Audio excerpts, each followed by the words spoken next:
Hello everyone and welcome back to Parler bon anglais avec Mario. Salut tout le monde. Bienvenue sur chaîne YouTube Parler bon anglais avec Mario.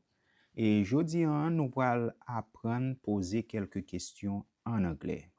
We are going to learn how to ask some questions in English. All right? Let's learn how to ask questions in English. On apprend qui j'en pour poser questions en anglais. Common question words. Who. Who signifie qui moun, qui est, ou bien en français qui. What. What signifie qui ça, ou bien en français quoi. Where. Where signifie qui côté, ou bien en français où.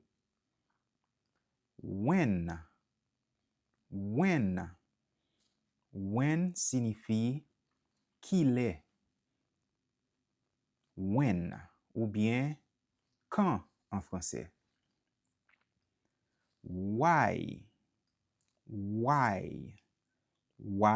signifie pour qui ça.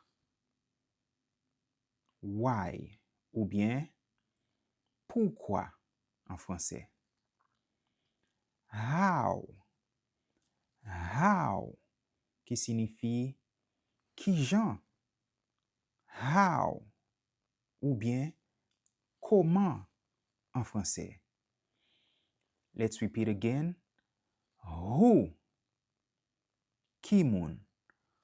Who, qui moun. What, qui ça.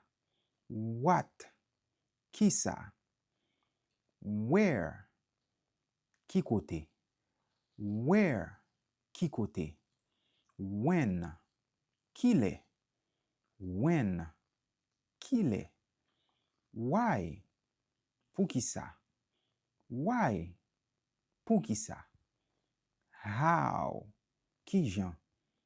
How, qui j'en. Next, these are some examples of questions. Ça yo, c'est quelques exemples questions.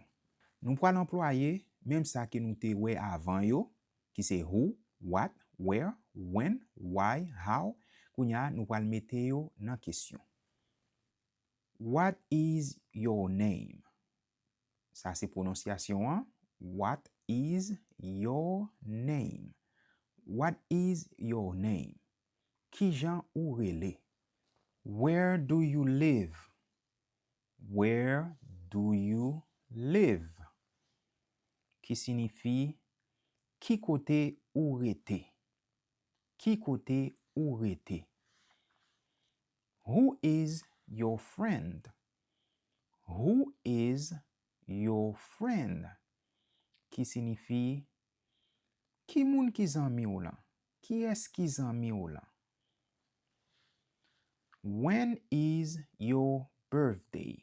When is your birthday? Prononciation 1. When is your birthday? When is your birthday? Qui signifie qui l'est fait tout? When is your birthday? Why are you late? Why are you late? Qui signifie pour qui ça ou en retard?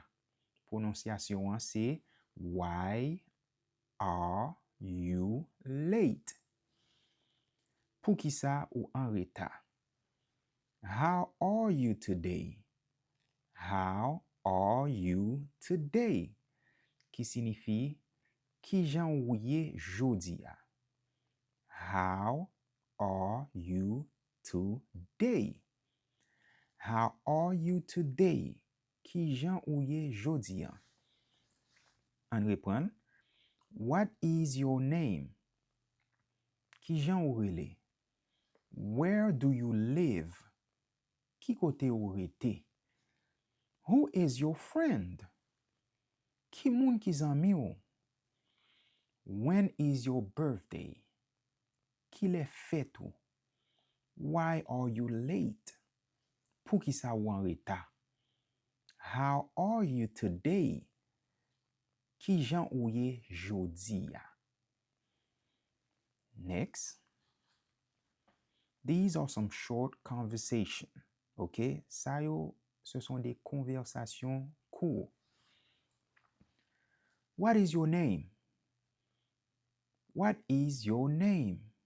Ki jan ou rele? Ki jan ou rele? My name is Mario. My name is Mario. Mwen rele Mario. Where do you live? Where do you live? Ki kote ou rete? Where do you live? I live in Florida. I live in Florida. Mwen rete Floride. Mwen rete Floride. An repren. What is your name? Ki jan ou rele? My name is Mario. Mwen rele Mario. Where do you live? Ki kote ou rete? I live in Florida.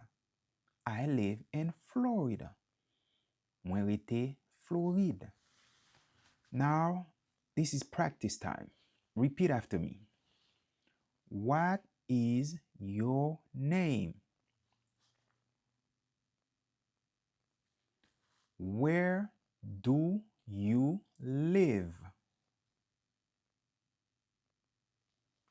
How are you today? Let's repeat. What is your name? What is your name? Where do you live? Where do you live? How are you today?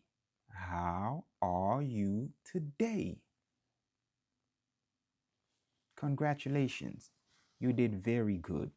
Now remember, practice these questions every day until you feel confident. Practice makes perfect. Today, okay? Now, today's motivational quote is, every question you ask brings you closer to understanding. Chaque question ou pose, pote ou pi pre compréhension. Don't hesitate to ask questions, guys. Pa hésiter poser question dans commentaire là si gen yon bagay que nou pa kompran.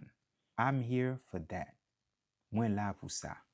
Now, for the next lesson coming up, I'm going to teach you how to talk about your family in English. Okay, so I am going to teach you how to talk about your family in English. Voilà pour nous qui jan pou parler de famille ou en anglais. So all you need to do, guys, is subscribe and turn on the notification so you don't miss a thing. Okay? Abonnez avec chaîne nan et puis activez cloche notification pour ne pas manquer prochain vidéo yo. Thank you for watching. Goodbye.